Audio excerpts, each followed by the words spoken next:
Reck Schumacher apresentar seu diploma eleitoral e sua declaração de bens, bem como prestar compromisso na tribuna.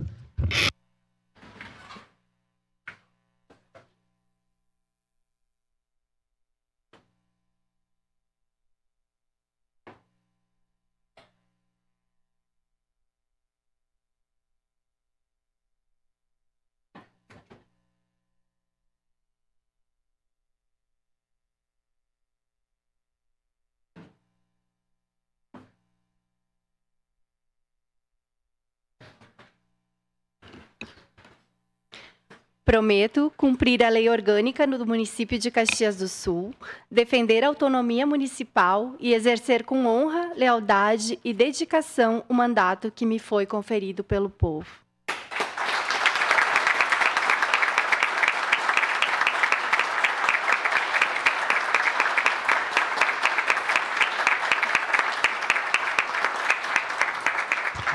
Declaro empossada a vereadora senhora Isabela Reck Schumacher. Pode ocupar seu espaço.